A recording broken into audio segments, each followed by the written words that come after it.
Hello, friends, and welcome to, welcome to episode 800 of the Juicebox Podcast. If I was the kind of person who celebrated meaningless milestones, I would definitely celebrate this.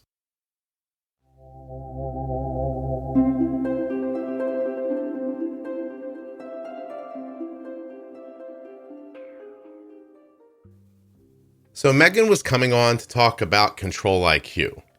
She said she thought she was terrific at it. That's why she booked to come on the show.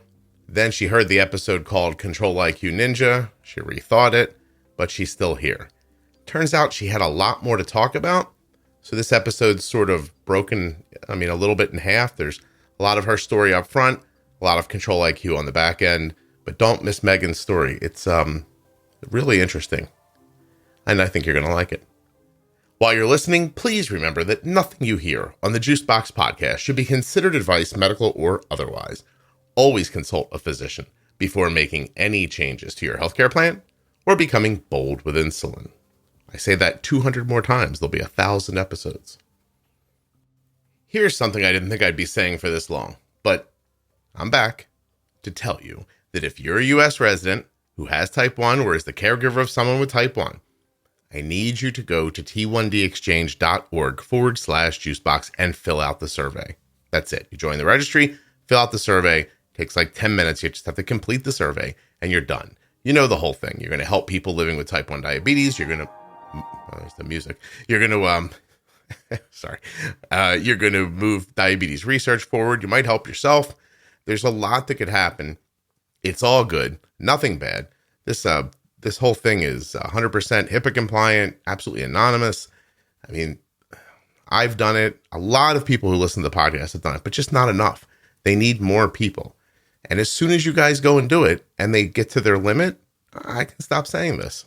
t1dexchange.org/juicebox. And I know you think, Scott, I know you don't want to stop this. You're getting paid to say this, but it's not the truth, really. I don't get paid to say it. I get paid when you complete the survey. So honestly, I do want to stop saying this because there's a limit and I just want to get to it. And I don't know what I would say in this space if you guys would just go fill out the survey. We'd find out if you just go do it. But no, you don't have time for this. Oh, whatever. Sorry, that got away from me. This episode of the Juicebox Podcast is sponsored by Dexcom, makers of the Dexcom G6. Find out if you're eligible for a free 10-day trial of the Dexcom G6 at my link, dexcom.com/juicebox. Find out the speed, direction, and number of your blood sugar right on your phone or on your Dexcom receiver. Dexcom.com/juicebox. The podcast is also sponsored by US Med. Get your diabetes supplies the same place we do at US Med. To get started, all you need to do is get a free benefits check by calling 888-721-1514 or going to usmed.com/juicebox. Getting your diabetes supplies does not have to be a hassle. Try US Med. If you have trouble remembering my links, you can always go to juiceboxpodcast.com. Scroll down a little bit. They're all right there. Just tap. When you click on my links, you're supporting the podcast and keeping it free. So I appreciate it when you take that extra step. My name is Megan. I'm married and I have 3 kids. My oldest is my type 1. He's 12, so he was diagnosed 4-ish years ago. I'm really bad at math. He was diagnosed at 9, but he's got a summer birthday. So let's spend 45 minutes. No, I'm just kidding. So 3 or 4 years. Yeah, okay. It's been, we're coming up on our pump is going to be replaced soon. Oh, there you go. That's a nice way to keep track of it. Yeah. And then I have 2 others, an 11-year-old boy and a 9-year-old girl. No diabetes there? No, I am currently in the process of being diagnosed with thyroid stuff. They're thinking Hashimoto's. I've got the marker, whatever test they did was really high for one of the antibodies or whatever. Yeah. Okay. Did they feel it? Like, did the doctor? Oh my gosh, you can see it. Oh really? Ooh, Megan. And I can feel it. It's right on my like, you know what the little indent is in your neck? Let's say I do. Wait. Okay. No, wait. What you have like that little in the front? Indent in the front. Yeah. It's I'm a boy. there. Is my thing different than yours? I don't know. Like you have that little indent, like, I don't know. It's like an indent on your neck. If I lean up, there's like this big bulge right there instead of an indent. I know where you mean. I found it. Yeah. Yeah. Yeah. And then I have all the classic symptoms, but I have other issues. So I was attributing them to other illness issues that I have. And it was like, oh no. Do you mind picking through this for a minute before we talk about why you're here? Okay. That's fine. What other issues? I am freezing all the time, which I didn't think anything of until we had like an 80-degree, one of those random 80-degree days in the Midwest in the winter. And I was still freezing. I could sit in front of a space heater and still feel cold on the inside, but I'm sweating on the outside. Like my skin is warm, but I just can't physically feel warm. Mm-hmm. And then I'd wake up in the middle of the night drenched in sweat and have to change several times because I keep waking up drenched in sweat. Yeah. Super fatigued, could fall asleep at the drop of a hat, which normally is a big problem for me. Like I can't sleep. Changes to my menstrual cycle. Hold on one second. Unrested, it doesn't sleep 12 hours, wake up still tired. Doesn't right? matter. Right. Well, like I'm sleeping 12 hours, but no. Yeah. Well, you have kids. So. I've got kids. Yeah. And what else? I've been losing weight on purpose. And then suddenly when all of these symptoms kind of started, I started gaining weight no matter what I was doing. I have like water retention stuff. I have headaches. I have vision changes. My eyes went really dry. Gosh, there's been a whole bunch of them. You've got like when I look at the list, it's one of those like, yep. Now, do you have other medical issues that you thought were causing some of this stuff? Yeah, I had really bad pregnancies with HG, hyperemesis gravidarum, and they were severe. Like had a PEG tube, had, organ failure and all that. And so when I came back from that, my body hasn't worked properly and couldn't process any medications. And we didn't know that until I got scary side effects from the medications I used to take. And so I ended up with all those like really scary side effects that you read on the side of like you're going to take this antibiotic and it says, hey, you could end up with like nerve damage and peripheral neuropathy and tendinitis. 1 in 4 billion people think they can fly on Belentrix. Yeah. That's me. Yeah. I just made up a word. Every medication I take. Yeah. I just made up a word I'm hoping isn't really a drug. Okay. It probably is. Hyper what? Hyperemesis gravidarum. Whoa. I barely got through high school. Emesis. Emesis. So like throwing up. I got it. So. Wait, and did this happen with your first pregnancy? It did, and it got worse with each one. Do you love babies or sex or something? Why did you do it again? They were we wanted kids, but we did not intend to have them when we did. Oh, Megan, did you go to a couple weddings? What happened? No, my husband's a pastor, and hold on a second. We had. Go ahead. And so we had some, stressful times. And so we're not took rich. It out on each other's genitals? This is the fun stuff. Oh, okay. You guys want to go on vacation or have sex? Well, we can't afford vacation. Everyone to the bedroom. Yep. Gotcha. Oh my gosh, my 12-year-old's going to listen to this and be mortified. One day. Yeah, your 12-year-old's going to be like, oh my God, my mom was just banging all over the house there for a while until her Emesis gravidarum got, wow, well, listen, mad respect if you made 3 babies going through what says severe nausea, vomiting, weight loss, possible dehydration, feeling faint may also occur. It is considered more severe than morning sickness. Symptoms often get better in the 20th week. Did that happen? Mine did not. Megan's like, I was throwing up approximately like 30 times a day. I couldn't keep down any food or any water. I couldn't even swallow my own spit. And I lost more than 10% of my body weight in, I want to say it was less than 6 weeks. Did you have any thyroid markers back then? Anything that you were aware of? So looking back, I was mismanaged medically at the end of that. And I ended up with PTSD-induced medical trauma stuff from what went down in the hospital and how I was treated. I was told it was all in my head. which really messed with me psychologically. Yeah, I'm so sorry. That's terrible. It is, but I'm better now. We don't talk about we're it not anymore. there. Oh, We're not. okay. Well, no, I can talk about it. Oh, just okay. I can't go to that medical system. Hey, did you see here on the Wikipedia, which I have no reason to doubt, it says other potential causes of the symptoms should be excluded, including UTIs and overactive thyroid. Yep.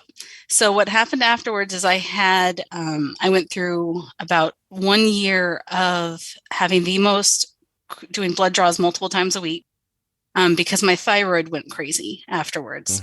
Mm-hmm. It went super high and then would crash and go super low, and then go super high and then crash and go super low. Hyper, hypo, bounced around. Yep, for about a year. Oh, and I was a hot mess, but I was also hating all medical stuff. So I wasn't willing to pursue anything beyond just making sure I wasn't going to die. Uh-huh.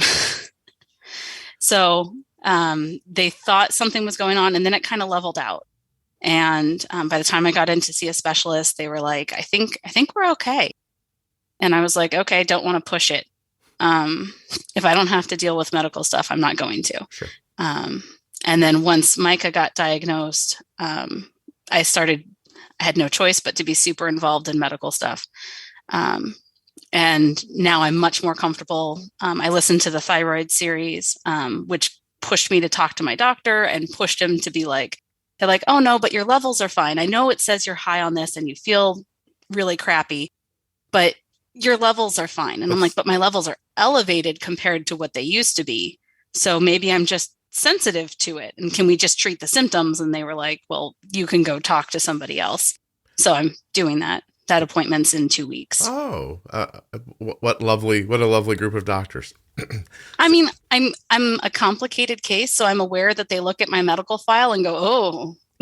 well, to me, though, that would make even more common sense to just say, well, you mean, why don't we just try the Synthroid for a couple of weeks and see what happens? They think I might be allergic to it. So they know that I'm sensitive to hormones, because every time of the month, I have similar symptoms to HG. I get really sick. I get really tired. I get the headaches. I get migraines. I get it's just a really crappy couple of days. Have you more so than it used to be? I'm wondering, I'm not suggesting, I'm wondering, have you thought about maybe like losing your lady parts inside? Like, they did, but they said no to that because they were afraid what hormone therapy would do, because okay. Again, they're not sure if that would work or not. And if we remove it, then we're stuck having to figure it out instead of working with what we got. You know, Megan, you're quite a catch. Pastor Bob is very lucky. Very, very lucky. I don't know his real name. It's not important. But yeah. The episode. I told him that. I was like, I hope you love me. I'm really expensive. I'm a cheap date, but I'm really expensive to be married to. Hold on. Expensive to have on your health insurance. Now there's two of us. Yeah, no kidding. Oh my gosh. Oh, I'm so sorry. It's horrifying. I mean, a lot of what you described about the thyroid symptoms, I mean, Arden is often very cold. And we just actually went back to managing slightly differently. It's too early for me to say whether or not it's having good effects or not. So I can't really say here, but we had added a T3 supplement to her regimen, and we thought it was working really well. But then she started having this odd side effect that we attributed to the T3. Turns out it was probably the birth control pill. And so we went for months without it, and then have just recently re-added Cytomel, which is T3. We tried, what did we try? We tried Armor, the T3. I think it's Armor. That didn't, I know what you're talking about. Yeah. That didn't help her. So we went back to the Cytomel, which we now see helped in the past, and her energy has returned. And now I'm waiting to see if hopefully it balances out her body temperature, because she's the same thing. She touches you. She's like, I'm so cold, and she touches you and she's warmer than you are. Yep. Yeah. So that's what's been going on. And that's the thing that was most concerning to me. Is everything else I can attribute to other things. I mean, I'm tired. Well, I'm also getting older. I've got kids. Life is just exhausting. We just came through a pandemic. Like, I could just be over it. Well, Megan, from my perspective, with the experiences I've seen and had and talked about with other people, I'd say I hope that you're not going to have a weird like reaction to it, you should try a replacement. If that replacement helps but doesn't help completely, then get somebody to help you with the T3 side of it too. I can't tell you that Arden's energy returned in like 4 days on Cytomel. I'm excited to just do something. Like, I thought it was cancer for a while. So like, I'm just really grateful it's not that. Right. So, let's figure this out. I just need a doctor who's willing to work with me. Yeah. Okay. So hold on 1 second here. Just gotta find one. And is that become problematic or have you been able to? We live near a major metro, near in rural terms. We live an hour and a half away from a major metro area. So I feel pretty confident we can find someone. Mm-hmm. Okay. It's good. just the process. I'd like to just find them right away instead of having to. I have to start with a surgeon because that's what they're having me do first. And the surgeon I've already talked with on the phone who was like, yeah, I'm not the right person, but I will see you and we can refer you to the next person.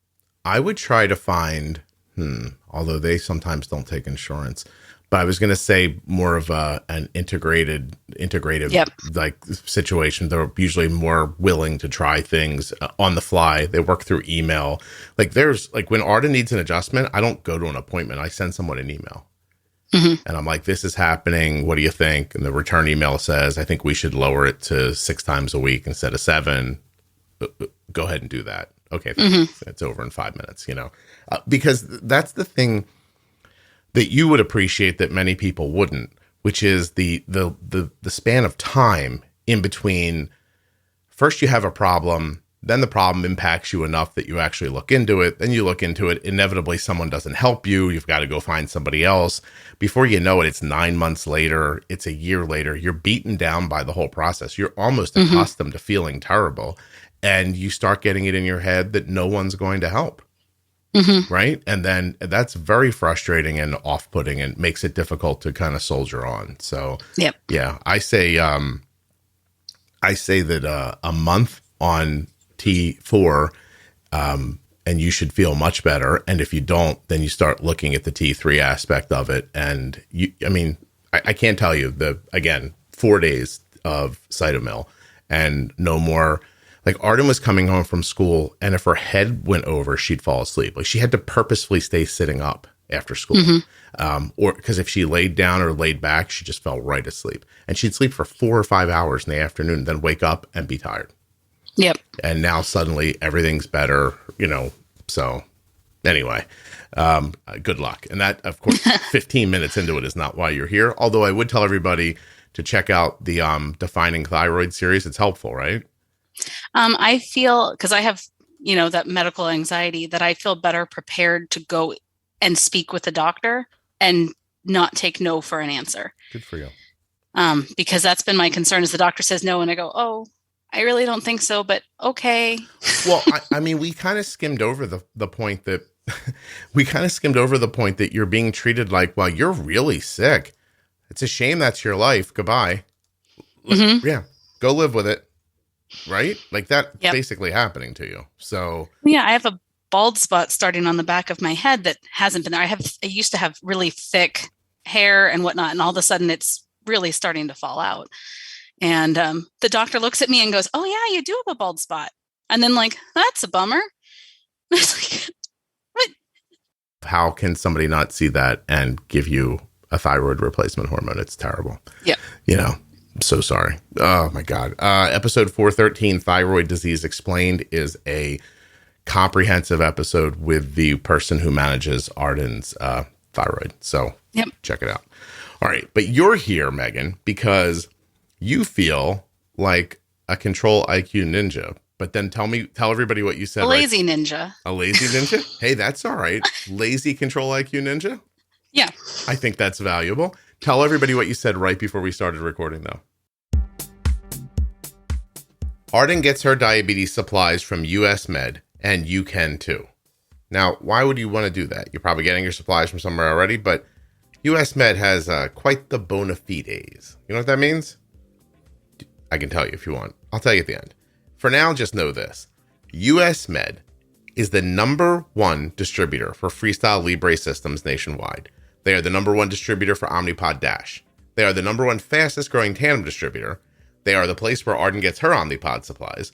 They are the number one rated distributor in Dexcom customer satisfaction surveys, and I haven't taken the survey, but I am very satisfied with how they send Arden's Dexcoms to us. And they've served over 1 million diabetes customers since 1996. Is that not enough? I can give you more. An A-plus rating with a Better Business Bureau. They accept Medicare nationwide and over 800 private insurers. US Med carries everything from insulin pumps and diabetes testing supplies to the latest CGMs like the Freestyle Libre 3 and the Dexcom G6. White glove treatment is what you're going to get at US Med. Now, here's how you get started. You call 888-721-1514, or you go to a link on the line, online is another way to say that, usmed.com/juicebox. Either call the number, that's a special number for Juicebox Podcast listeners, that is what you are, or you go to the link, special link for us too, and you get things a-moving. Next thing you know, your stuff's just showing up, and it's easy, because that's how US Med does things. They do it easy. They want you to have better service and better care, and so far, that's what I found that I get from US Med. You can too. 888-721-1514, or go to usmed.com/juicebox. Oh, hell, I promised to tell you what bona fides means. Bona fides. It's bona fides? Bona, like that, with an E. Bona fides, spelled with an A, sounds like an E. A person's honesty and sincerity of intent, or documentary evidence showing a person's legitimacy or credentials. I guess maybe, do you need to be a person to have bona fides? You could be a company, couldn't you? All right. I don't know. We've gone too far down the rabbit hole. Let me get you back to Megan. Oh, real quick. If you've never seen Oh Brother, Where Art Thou, the movie, there's a great scene where George Clooney's kids tell him he's not bona fide. It's worth your time.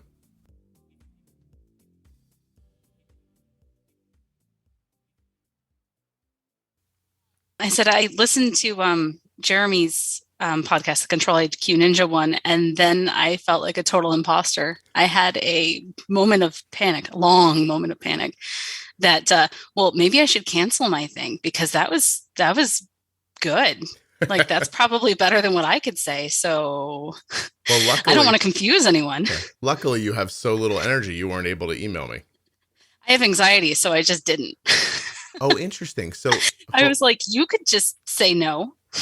So your anxiety, okay. So you have anxiety generally speaking throughout your life?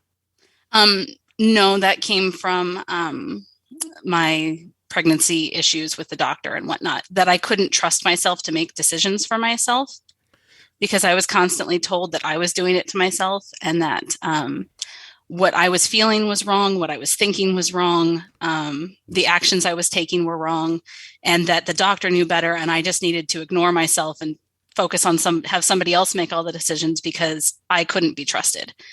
And so that really messed with my head. Yeah. So like, I used to not be able to go into grocery stores because I didn't trust that I could buy the right things afterwards. Like, I would have major issues and breakdowns in the store and flashbacks and all that stuff, because pasta was on sale and it wasn't on my list. Right.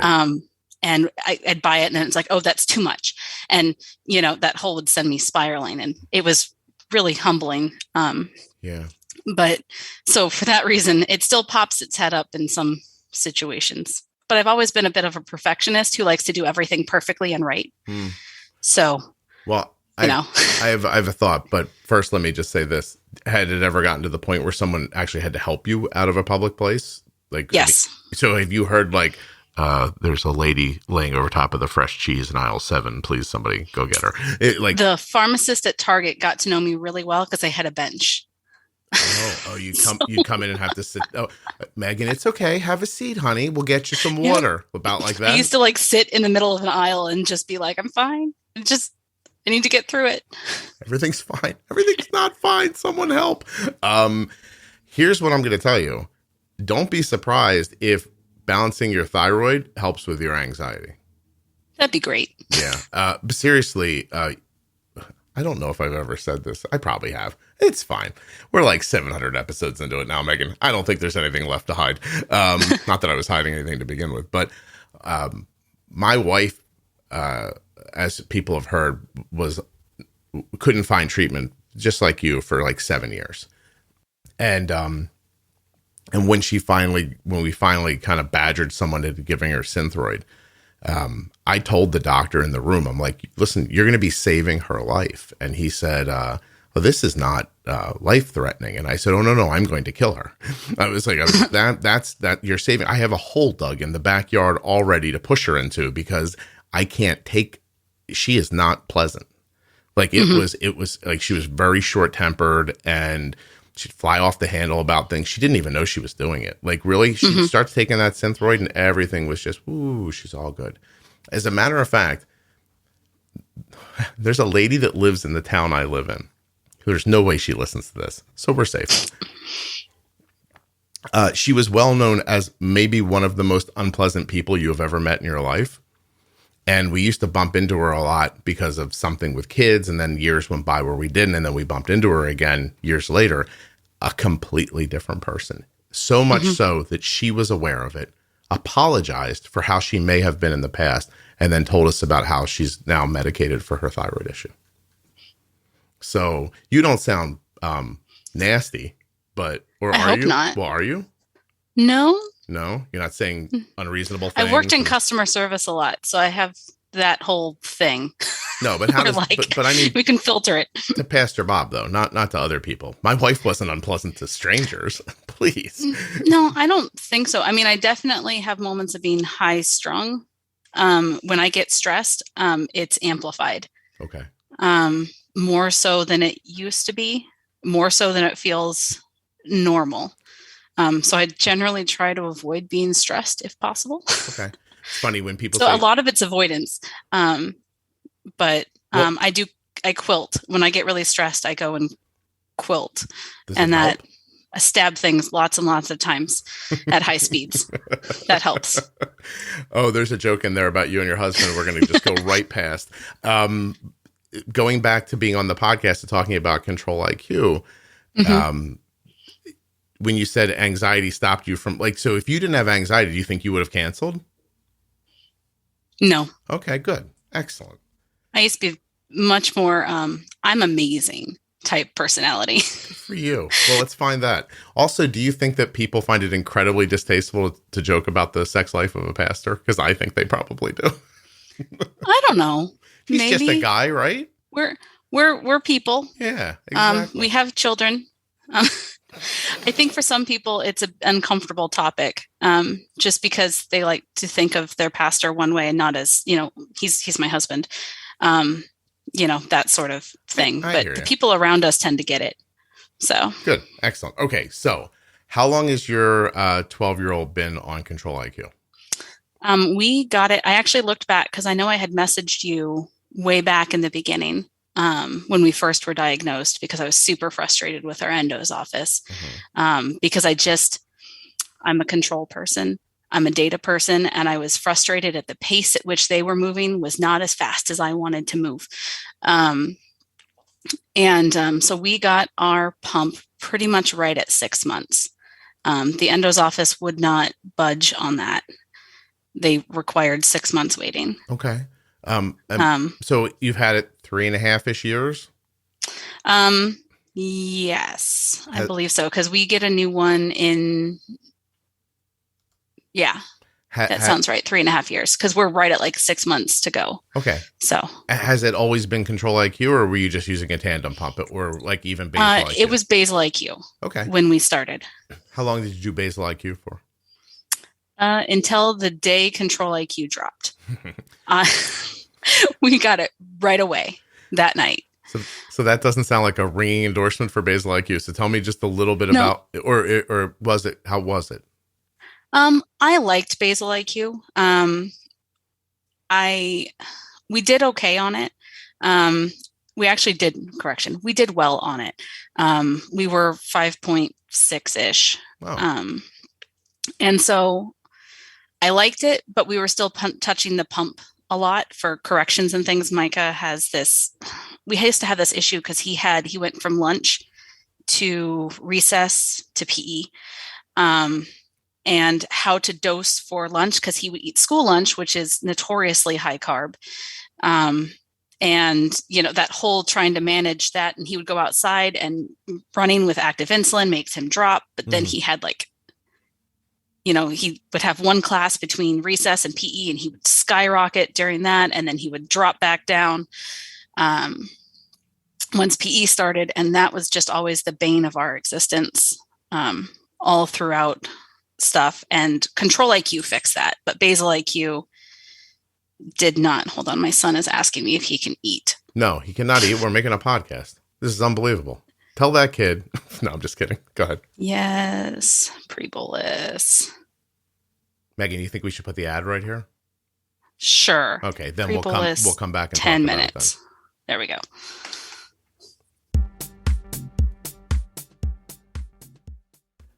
Longtime listeners will know I haven't put ads in 2 different places in years, but this just works so well. I couldn't say no. I'm here to tell you about the Dexcom G6, and if you're using Control IQ, you already have the Dexcom. But if you're thinking about the Control IQ, or Omnipod 5, or just being able to see your blood sugars in real time right on your iPhone or your Android device, or on your Dexcom receiver, well then, in fact, you might want to write this down. Dexcom.com/Juicebox. Go to that link, learn more about Dexcom, find out if you're eligible for a free 10-day supply of the Dexcom G6. A lot can happen at that link in just a few short minutes. The Dexcom G6 is going to give you customizable alerts and alarms, show your glucose readings right on your smart device, and offer you a world where 0 finger sticks can be your norm. It's time for you to take the next step with Dexcom at dexcom.com/Juicebox. Just go to the site, scroll down a little bit, fill in a tiny bit of information, and you're on your way. Everything we do with insulin at this house is predicated on the information we get back from Arden's Dexcom G6. It helps us make great decisions. It helps us to feel safe, and it helps us to see Arden's blood sugar when she's not with us. You can do all of that as well. Dexcom.com/Juicebox. If your glucose alerts and readings from the G6 do not match symptoms or expectations, use a blood glucose meter to make diabetes treatment decisions. Good job pausing so I can cut it right there. That was excellent, Megan. Very well done. Yeah, no problem. I don't know if you did that on purpose, but if you did, I really appreciate it. Okay, so Basal IQ, helpful, but wasn't able to overcome those kind of like real intense situations at school. Is that right? Yeah. And we always had an issue, and we still do, but we've managed it now with Control IQ. Okay. With as soon as he falls asleep, he would skyrocket. And so I would be constantly going in there and having to touch, go dig it out of his pocket and dose, and then wait, and then go back and dose. And so I was hoping Control IQ would really help with that. It did a really good job with getting rid of pretty much the lows, but we were having some serious issues with the highs. Okay. And it's not that we weren't doing well. It's that we were just touching the pump more than we wanted to. Yeah. Hey, it's funny. You just said something that has never occurred to me once. You said digging it out of his pocket. So when you have a tube pump, you have to sleep with it on your person. Yep. Oh, I never considered that once. Isn't that funny?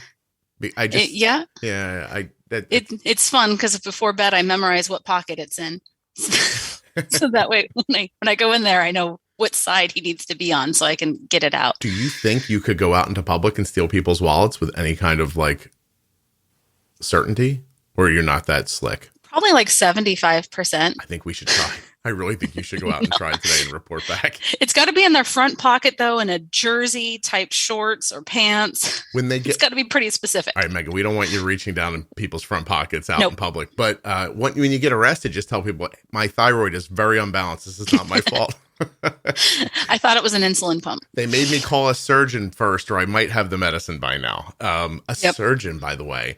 What? Yeah. I don't want to go backwards, but that's oh my God. Who told you to go to a surgeon for? All right, 1 second. The doctor just thought maybe I just want it removed. Maybe because it's right on that border of size. Oh, And I'm like, yeah, but I I think it's gonna go down if we manage it.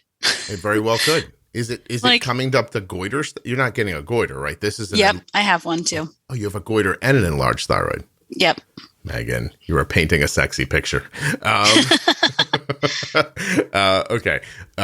Okay. So back to this. So you switched to Control IQ about how long ago? Just roughly. Whenever Control IQ dropped. So that had to have been at least 2 years. I was going to say, think. is that about 2 years now? Okay. I think so. That feels about right. It dropped before the pandemic. Mm-hmm.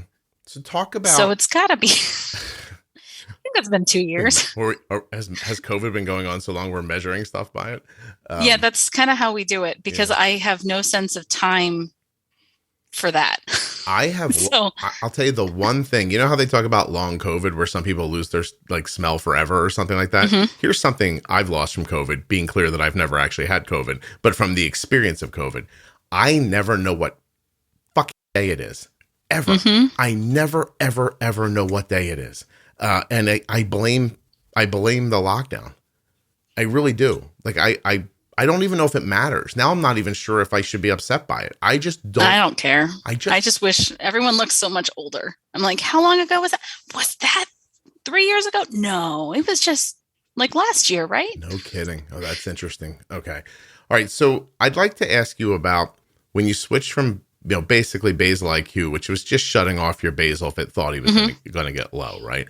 Yep. To Control IQ, which is an algorithm. And, for everybody listening, Control IQ, do-it-yourself loop, Android APS is another do-it-yourself, right? Omnipod 5, the thing that Medtronic's going to come out with next, all that stuff. They're all algorithms, but they're not the same algorithm. They're all proprietary in one way or another. I mean, do-it-yourself's not proprietary, but you know what I mean? They're different programs. They work different ways. They accomplish things differently. If you're saying to yourself, I don't understand why that is, you probably don't understand patent law, or why TiVo has a 30-second skip, but your DVR from other companies can't have it. It's because TiVo patented it before your other company thought about it. So, they can't just copy it. It's got to be, this is my guess. It has to be slightly different somehow. So I guess so. Yeah. And trust me, I don't know. I could have made that all up. But what I'm saying is that none of them are exactly the same. So you switch to Control IQ. What's the first hurdle going into an algorithm for you? It was at least, I want to say 6 months before we started working with the algorithm. I was still trying to manage the way that I always did and just hand over stuff to the pump instead. Mm-hmm. But then we started getting crazy lows because I wasn't working with the algorithm. So what was happening was the algorithm would do its 60% dosage correction thing because it saw him starting to go high. And then I would go in and be like super aggressive and be like, hit it. It's always a unit. Not knowing that it had done the 60% like 10 minutes earlier because my son's at school. So we're texting and whatnot. And I started to get really frustrated because our text conversations, instead of me just going manually dose 1 unit, basically overriding the pump that you're just going to do a 1 unit because I know that's what it needs. Instead, I was having to go, when was the last time the pump, do you have insulin on board? Okay, what's it doing? What's the, and having to go back and forth on that and really interrupt his day was bothering me. Yeah. But Control IQ wasn't being aggressive enough. As you wanted to be. In my opinion at that time. So we ended up going to sleep mode 24/7, which basically made it so I could still do all the high corrections, but it could, everything was a little bit easier. Mm-hmm. But then we ran into problems when we would do, Micah's really sensitive to exercise. So on days where he's really active, he needs drastically less insulin all across the board. On days where he isn't really active, he needs a lot more insulin all across the board. I'm talking about basal swings from 10 to 17. Mm-hmm. So, and it matters for a long time afterwards. We tried exercise mode. That was a hot mess. And we just kind of wrote it all off and just dealt with the fact that Control IQ wasn't everything we wanted, and started to look into Loop. Oh. And then I listened to Fox in the Loop House, and he was talking about ISF changes throughout the day instead of basal changes. And how it's not the basal that's changing, it was how you react with that insulin. Now the insulin is doing this much more instead of this, and thinking about it that way. So I immediately scrapped all the settings and started over, trying to see if managing it through ISF would work. And that got us dramatically better results. Yeah. But we were still in sleep mode 24/7. And then he was going to go to diabetes camp, and they're like, he can't be in sleep mode. I was like, well, shoot. Well, okay. So first of all, I don't understand why they care how you're achieving your success. And secondly, how did it feel when you heard Jeremy say like sleep mode all the time? I don't do that. Were you like, well, I agree with that now, okay. But back then I would have been highly offended. I was one of the people on posts where people are like, what do you do? And I'm like, sleep mode 24/7, the way to do it. It's the only way the algorithm works. And people would comment below me and be like, you just don't understand the algorithm. And I was like, this woman doesn't know what she's talking about. Turns out, who didn't know? Clearly you don't understand.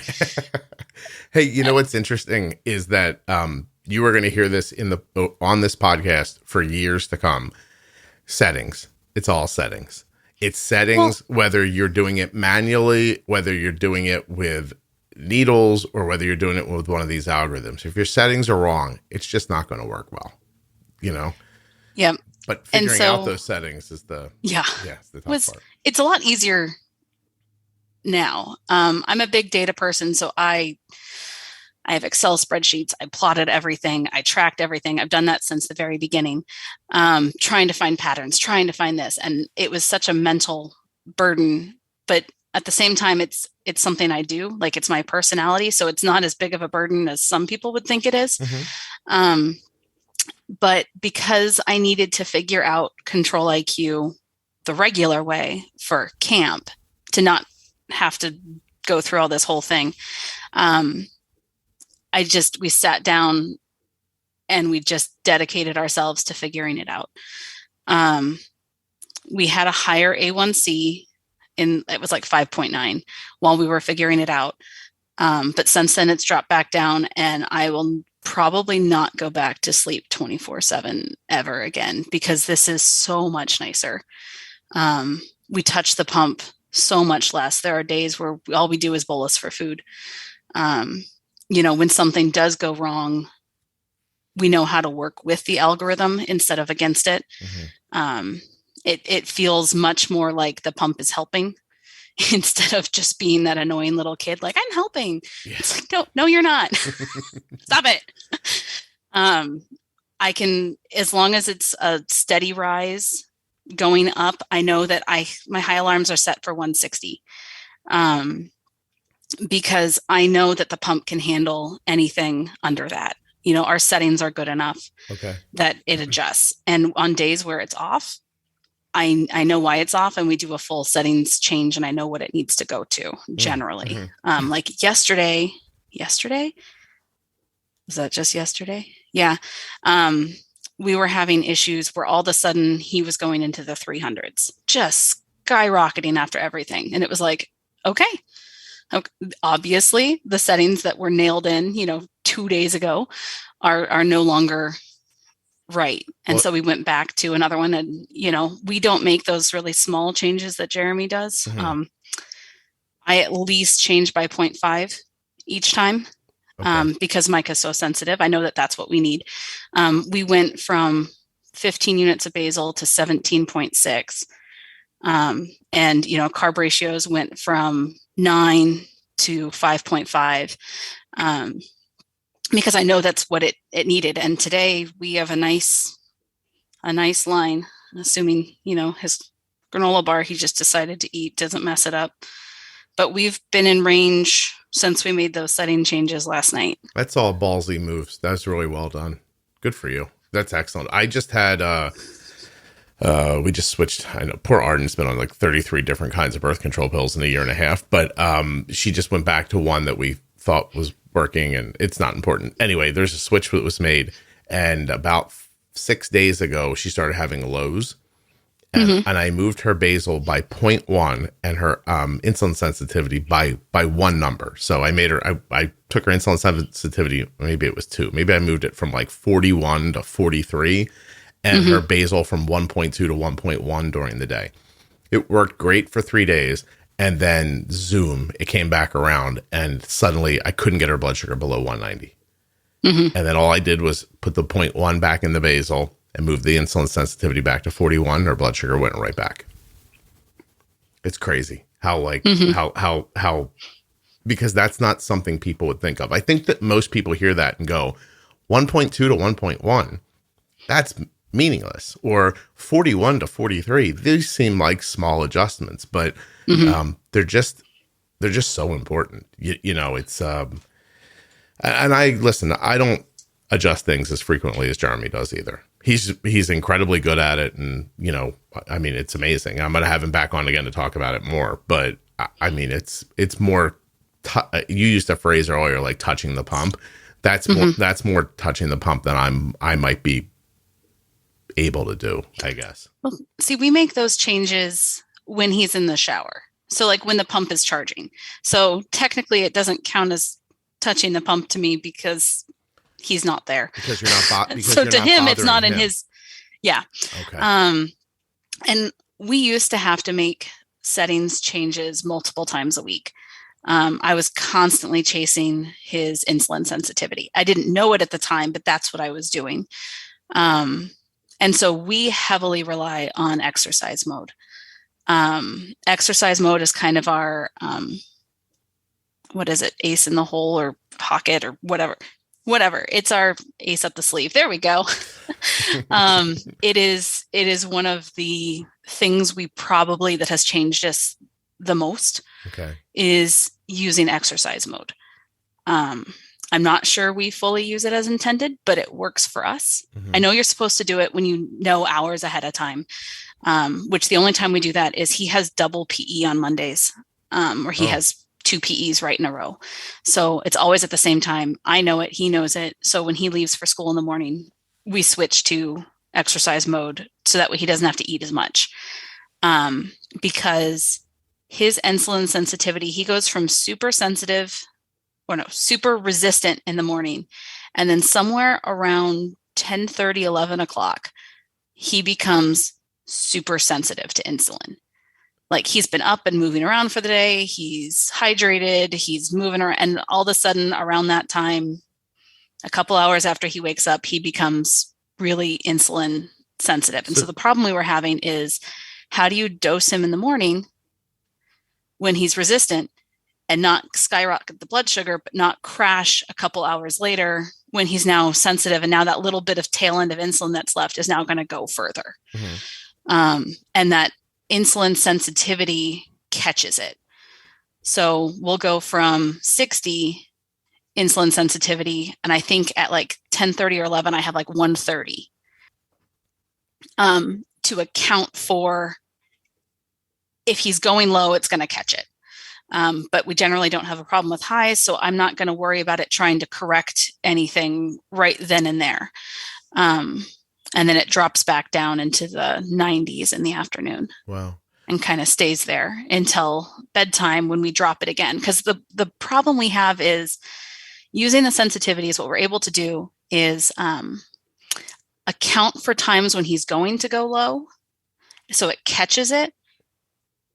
Yes. But also not be so aggressive, because if we increase the basal, he's going to go low when he doesn't need it, because he doesn't always need that much basal. But if we tell the algorithm, sometimes he's going to go low and here's what it's going to take to catch it, but otherwise this basal's on point, then it works. We don't have to do a bunch of basal rates. We just have a bunch of insulin sensitivities telling it, okay, right now it's going to go further. Right now it's not going to. Right now it is. Right now it's not. Yeah. You change the algorithm's understanding of the impacts of the insulin. Yeah. Yeah. And so, there's some bedtimes where he will go crazy high and some where he won't. Well, that's fine. We'll just have the basal where it needs to be when he's fine, Mm-hmm. and then drop that insulin sensitivity or raise it, tighten it. There we go. To like 45. So that way we know if he's starting to rise, we've got to hit it hard. So we're telling it, if you see that rise, you need to adjust it really hard at that point. Yeah. But otherwise, if he's fine, it's not really caring what that insulin sensitivity is doing if you have a good blood sugar. I see what you're saying. I use insulin sensitivity to stop Arden from getting low overnight because sometimes she'll try to get a little low around 3-4 o'clock in the morning once in a while. And she has a less aggressive insulin sensitivity at that time of night that takes care of it. Yep. And so we manage a lot through that. It's excellent. It really is. I can't tell you how exciting it is to hear someone just talking about this stuff on this level. And I'm wondering how you got to it. Like, what is it? Like, what was it about your journey that led you to understanding this? Where did you get this information from? I have always felt that there is something, like I always felt there was this, like something I was just always missing. And so that has led me, I like to understand all aspects and all facets of a problem. So I started listening to Juicebox Podcast the day of diagnosis. It was somehow in our welcome packet. And that was before the pro tip series. So I remember listening to it and it being a completely foreign language and just was like, I just got to push through and just, we'll figure it out as we go. And then ordered Think Like a Pancreas and Sugar Surfing. And I think I started off with a good level of information. Our endo's office, for as frustrated as I was with them in the beginning, did a really good job of setting us up for success. I now understand that their job is to make sure that nobody dies and that everyone feels supported. And in those early days, you are going through it with such a large group of people in some of these larger practices that they've got to teach to the common denominator, and they can't allow me to do certain things without putting somebody else in that same class at risk. Because that person just isn't at a place for that. Can I ask you, do you think that you can feel that way because you dug yourself out of the hole? Like, what if you were still down in the hole? Wouldn't you think differently about how they managed you? No, because they were still presenting good information, just not as fast as I wanted it. I see. And I remember other people in our class struggling with some of the same concepts where it was like, got it, done, next thing. Like I had that a week ago. And, I know why they needed to go slower. I was just really frustrated. It took a lot of convincing me on their part. Like I would call them when you're supposed to call, and they'll give you your numbers. Like you read your blood sugar numbers and then they tell you what changes to make. Oh, okay. I use that time as practice.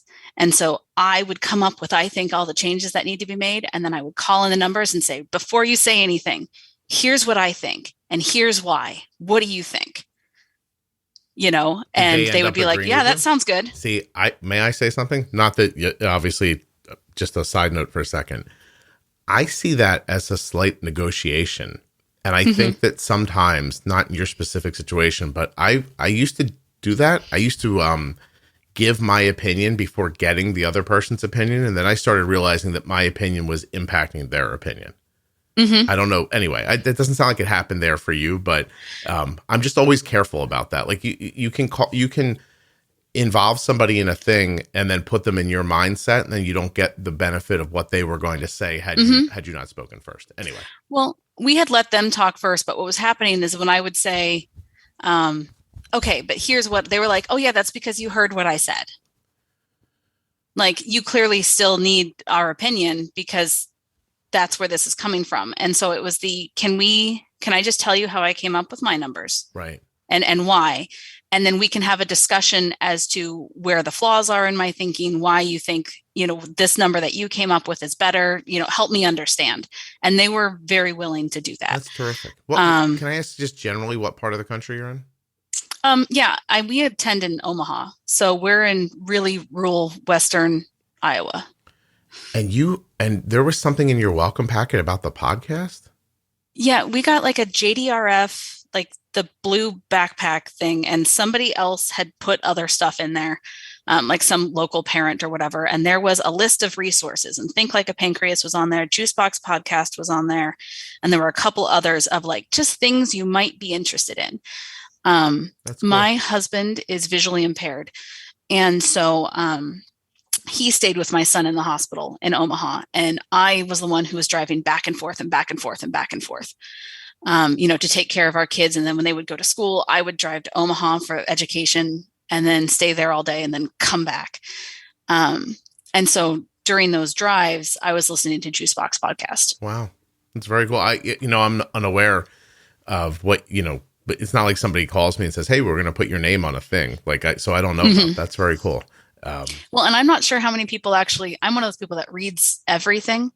So I don't know how many people have actually read that and known that that was there, but it was one of those, no, I'll take whatever help I can get. Yeah. I am out of my element here. Good for you. Yeah. I mean, it's obvious that you're in, how do I want to say this? After I speak to somebody privately, I can usually tell if they're going to be okay. Mm-hmm. And most of the time, it's more about their desire to be okay, and to meet things head on, I guess, mm-hmm. and to do whatever work is coming their way than it is about anything else. Like I think I really do have a very childish expectation that you get what you expect most of the time. Mm-hmm. So, well, I remember in the very beginning, our endo, the first indication they had that we were different, was we got in trouble for poking too much, finger poking, because we didn't have the Dexcom at first. We were having issues with our insurance covering it, and it was a whole thing. So we weren't on Dexcom, but Micah was going to school, and I was like, okay, well, he needs to poke when he, before breakfast, like half an hour after breakfast, so I can see what's happening. Is it going low? Is it going high? Did we miss? And then before PE, after PE, before lunch by like a little bit, so that way I can see if we need to pre-bolus or not. And then actually right after lunch, before he goes out to play, when he comes back, and they're like, that's mm-hmm. a lot. And I was like, but in order to manage properly, that's the information that I need. Yeah. And that's why we want the Dexcom. And then I got the Dexcom, and that was overwhelming at first. Interesting. Because it was almost too much information. You got what you asked for, huh? Yeah. But that was a game changer, was having all that information. We would test 10, 11, 12, 13 times a day when Arden was little. And I learned later, after seeing Dexcom, I actually did this with an adult through the Facebook group. She didn't have a CGM yet. She was trying to keep up with what we were talking about. So she made a plot and just mm-hmm. kept testing herself. I'm making dots in front of me now, testing herself. And then she'd come by later and then connect the dots. And, mm-hmm. it would, within reason, give her a Dexcom graph. Not a great one, obviously, but it gave her a better idea by connecting the dots. We used to, well, we still do. We use Tidepool. Mm-hmm. And so we would upload our CGM, not CGM, meter. There we go. Going to get the right word. Our meters into there from the school and from home in order to get the graph and whatnot, before we had Dexcom. And actually we still do it now, because you can overlay the Dexcom with the finger graphs. And so it kind of, when we have compression issues, or like we have a bad sensor that just calibration and won't hold and whatnot, we can still see what the numbers were actually doing overlaid on the Dexcom graph. That's a great idea. When you talked about a meter, were you talking about the Contour meter available? No. Okay. That's what we got sent home with. Oh, you did, in fact, Megan, get sent home with the Contour Next One blood glucose meter? Yes, we did. And I really liked it. And then they came back and said, oh, whoops, your insurance doesn't cover that. You got to go with this other one. Oh, that sucks, and Megan. We are on a high deductible plan. Yeah. So we make it work with what we got. Gotcha. Well, allow me just to say that sucks, but I do wish that you were able to go to contournext.com/juicebox and get that meter. Actually, the thing that I loved the most about it was the size. Yeah. It was much, much smaller, and the ability to do to try again. The second chance test strips, Megan? Yes. Yeah. Yes. They're great, aren't they? That was a huge adjustment not to have, and it still is super frustrating at times when you have to throw a strip away because you get an error 4, not enough blood. Well, I am really sorry that was your experience, because it's possible that the test strips could cost less in cash than they do through your insurance for other meters and test strips. Yeah, but because we're high deductible, we need everything to go through because we hit that deductible every year. So for us, it makes more sense. And that was one area where I differ from Jeremy. I don't care about the numbers being super accurate as much as the trends. That's one thing that makes us really lazy. If it's close enough, it's close enough, and we just work with it. So what you're saying is whether a blood sugar is really 110 or 115 or 120, you don't care. I don't care. Yeah, right. I'll tell you, that was a thing. So it's weird because there's before and after, right? There's before CGMs and after CGMs in my mind of managing insulin. And before CGMs, I had to give over to that idea. Like, one day I was just like, it can't matter. It can't matter if she's really 80 or 90. It can't matter if she's 150 or 140. I just have to treat 80 and 90 and 70 and 100 as good, and 140 and 150 and 180 is not good, and 200 and 210 is bad. Like, or whatever. However, I was thinking about it like simply in my head, right? And then and move things in the direction that indicated to me, because meters were not as good. But I'm joking aside, that Contour Next One meter is legit accurate. And the meters that I've had prior were not. And so I didn't know what was going on. And there was no CGMs. And, God knows, like, you didn't really know what your blood sugar was. I had that thought day 4 in the hospital when they brought out this, this big thing to test Arden's blood sugar with. And I said, are we getting one of those? And the nurse laughed. And she goes, no, this thing's like $10,000. You're getting this. And she handed me that old, like, gumdrop looking Freestyle light meter or whatever it was. I forget exactly what it was. So she tests Arden's blood sugar with the $10,000 meter.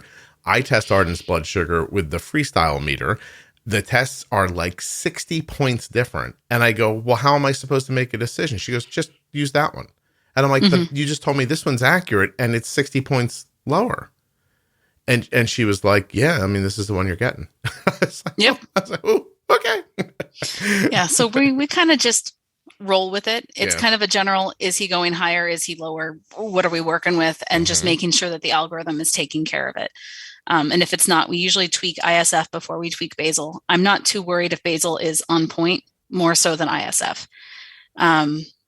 And every so often I'll upload our information into T-Connect, and I look at the logbook report, which gives you the average basal delivered per hour. And I have an Excel spreadsheet. I input all those numbers. I average it out to kind of what it works out to be. And that's my new basal, give or take how I feel. Wouldn't it be crazy if you started taking thyroid medication, your anxiety went away, and you weren't able to pay as close attention to blood sugars? I actually, I'm pretty chill when it comes to blood sugar. Really? Now, comparatively, having Control IQ nailed down, there'll be whole days where I'll go, oh, shoot, I never looked. Is he like, is my phone okay? Like, did I miss something? And it's like, oh, no, nope, we were good. And we've had a lot more days like that than not. Especially we were having issues with the cannula, and we switched over to the True Steel sites, and that has been worlds better. I'm excited to see what our A1C does, because we're not dealing with failed sites anymore. Right. Because we were getting multiple failed sites a week. And we'd catch them, and we were able to hit them hard and, manage it really well because of the pump, but it was still higher blood sugars than we would have liked. Yeah. Wow. That's really good. I mean, I'm genuinely, Jesus. Oh my God. Megan, I got to record twice today, and I got to go get a COVID test for my pre-op for my knee surgery. And I'm starting to feel the pressure as I can't find the words I'm looking for. But I am genuinely excited about the success you're having. It's really, I mean, just, it's heartwarming to hear how well you've done with all this, especially while you're dealing with other stuff personally, that you're still able to get to all this. What do you think I don't usually ask questions like this, but I'm going to. What do you think the secret is to getting through all this and kind of coming out the other side? Knowing what's good enough. I was convinced the entire time the long time, that if I just got the numbers perfect, if I just figured out, I got the data just right, that everything would be okay. And it turns out just knowing the numbers isn't enough. A lot of it is just guessing, and going what instinct, what feels like a good number, what doesn't. The numbers will get you close, but your kid or yourself best. There are days when it's 120 at night, and I'd like it lower, but like I haven't slept in a few days, and 120 is good enough. I'm just gonna leave it. It's fine. Sleep is important, or he's in a test. It's okay if he runs a little bit higher for the test. He'd rather just not be interrupted, and that's fine. Taking a longer term approach to every day isn't a test. Yeah. But I look at when Jeremy was talking, and I went and looked at those same reports. We had the exact same results he was, and I was like, okay, I guess what we're doing is working. Yeah. Well, see, that's the other part of it, is that you have to find what works for you. Mm-hmm. And listen, your situation could change. I mean, your kid's 12. Are the hormones here yet? Yep. Right. How long ago did that start? A couple months ago. Did things change when that happened? Yes. Drastically. Our ISFs tightened. We used to be like 1 to 10 for breakfast. We are now 1 to 5.5, and still that's on days where he's active. So your carb ratio. Yep. Okay. And basals used to be pretty steady around 10. And when he would exercise and whatnot, it would drop down. And we're now at 17, 18 with corrections still and whatnot. What's he weigh? 85, 90. I don't know. He's growing like a weed, mm-hmm. and eating everything. So I don't know anymore. Interesting. What's his basal right now? 17. I think it's 18 right now. 18 for today. And it's probably increasing it. So I'll have to look at it. Yeah. At the general theoretical 0.1 per 10 pounds, that at 80 pounds, it brings you like 19-ish pounds, like 19, 18, 19 units. Mm-hmm. But before, so just 6 months ago, you were getting away with 10 units of basal a day versus 18 now. Yep. Yeah. And 10 divided by 24 is 0.4 an hour. And now are you more like 0.8 an hour now? Where are you? We are at, this is going to sound weird, we're at 0.65 okay. for most of the day, because he has PE and he does spontaneous play and all that other stuff, that mm-hmm. that is our conservative number. And then our ISF will adjust it as needed. So that's kind of the midpoint between days when he's really active and days when he's not. So you have a lower basal, but a more aggressive insulin sensitivity factor. Generally, yes. And then we kind of fudge it around. But 0.65 tends to be where he is. He'll go sometimes, his evening basal is 1.2. 1.2. That's his overnight. Mm-hmm. Wow. And so, does the insulin sensitivity then get weaker overnight? It is at 45, around 8. And then at 10, it drops, or it raises, whatever, to 70. And then at 1 o'clock, it goes to 130. Wow. To account for any, that is, I'm pretty sure, because we're really aggressive, and that other part of night, that basically that's to catch it in case we were too aggressive. Mm-hmm. And then he has, he doesn't really have much dawn phenomenon, but he does have feet on the floor. I can see on his graph the exact moment he woke up and got out of bed. Yeah, you described it earlier without actually calling it that. Yep. Yeah. So it'll just rise like crazy. Do you think it would be cool if I called this episode Lazy Control IQ Ninja? That's fine. I don't think, by the way, I don't think you're did, lazy. I just think you found what works for you. Yeah, I did want to touch on exercise mode because I mentioned it before, how we use it. Besides PE, we also use it. Micah, on days when he's active, will stay sensitive for hours later. Mm-hmm. So we keep it going during that time to prevent those lows that happen, 4 or 5 hours later after, swimming or after running or whatever, those lows that come later. We'll leave exercise mode on that. And then our endo had a great suggestion that we have started using, which is on days where he just goes low for no reason. We can't seem to get him up. We will switch it to exercise mode while we figure it out. And that has saved us so many times from having to do full setting changes and whatever. We just have that one random day where they're just low or their pancreas seems to be working. Exercise mode fixes that for us. Nice. Not treating it as exercise mode, but going like, no, what's 140, the algorithm thinks is 140 is actually 110 for us in reality, for however his body is reacting to this insulin. So it's not that it's targeting more, it's just that we're telling it, hey, back off. And using it as a way to do that instead of actually thinking of it as exercise. Yeah. Interesting. I mean, I kind of think of it as impacts, right? Like, so the exercise has an impact for him that, results in lower blood sugars. So if the impact is lower blood sugars, but it's not from exercise, who cares? If the settings on the pump help from exercise, they very well may help for other reasons why blood sugars would fall, even though they're unknown to you at the moment. Yep. Yeah, it's great. I mean, calling it exercise mode is reasonable, but I mean, they could call it like, hey, you're going to get low mode. And we treat it as a low temp basal mode, like a reduced temp basal mode is what we treat it as. Smart. That's great. Is there anything we haven't talked about that we should have? I don't think so. That was pretty much it. Do you still feel nervous about this, or are you okay with what you said? No, I'm an extrovert. I feel comfortable once I start talking. Oh, I know that you were hard to shut up a couple of times. Yeah, sorry. That's okay. It's okay. I'm very happy when people are excited to talk. That's excellent. I just want to make sure we don't miss anything. And I don't want to, I know this is a little shorter of an episode than maybe you were expecting, but I literally have to get in the shower, get out of the shower and record again. No, you're fine. Yeah. Now everyone knows I'm showering in the middle of the day, although they didn't know it was the middle of the day till I just said it. So now, now I feel silly for mentioning any of this.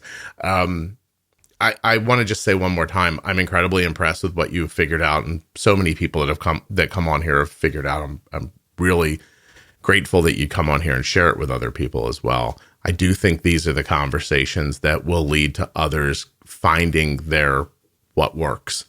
And I think that's what's most important. Not that there's rules and we have to follow them, and if you don't follow them, then you're not going to succeed. I think there's a way for everyone to get the health they're looking for. Oh, real quick. Go ahead. The other difference between Jeremy and the way we manage is we do pre-bolus. Yeah. We have to with the way we manage. Because for us, we have it set up so that way, even if it suspends when we're in that pre-bolus, I know that it increases the basal on as soon as he starts to rise again. So it increases to cover that mixed bit. So we're not concerned with that, with the way that our numbers are input in there. Okay. All right. Yeah. If that makes sense. So it suspends a bit, but then as it starts to see that rise, it adds that insulin back in. I was incredibly impressed when he said that, because I don't know how to manage food without pre-bolusing. So, I mean, there are times we don't. Sometimes we'll treat a dropping blood sugar as pre-bolus, or we'll add some extra because I know he's going to want to eat right away. Yeah, or pizza. Because that's my son's preference. Right, order pizza or stuff like that. I don't care if you pre-bolus before you start eating, but I don't even think about. It's funny. I don't think so much about pre-bolusing. Here's a deeper look into my mind. I don't think so much about pre-bolusing about its connection to when you start eating. I think about it as with the connection to when the food starts impacting. Yep. Yeah, so we do cereal once a week. His current kick is Reese's Puffs. It's been Lucky Charms or whatever. And that needs a 25-minute pre-bolus. We would not. You almost have to be falling when he starts to eat it.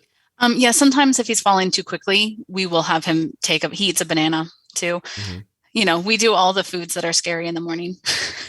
He eats chocolate chip Eggo waffles and bananas and regular yogurt. You live in Iowa. You're nowhere near an ocean. You don't know how to live. You're landlocked. It's what he wants. It's what he ate pre-diagnosis. We just decided we'd sit down and figure it out. I understand. Have you ever had a good piece of fish, or you wouldn't even know, right? I grew up in Southern California. Oh, you know fine. Yes. Then. Okay. All right. Yeah. How did you make it to Iowa from Southern? You follow that boy there?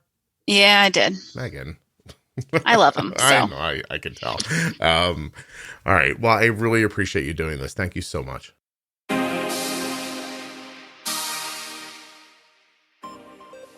First, let's thank Megan for coming on the show, being so honest, and sharing her lazy ninja perspective with us.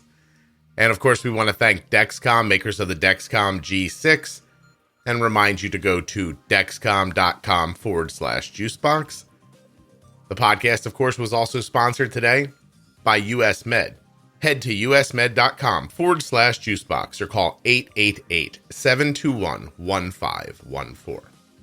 And don't forget to go to t1dexchange.org/juicebox and take that survey.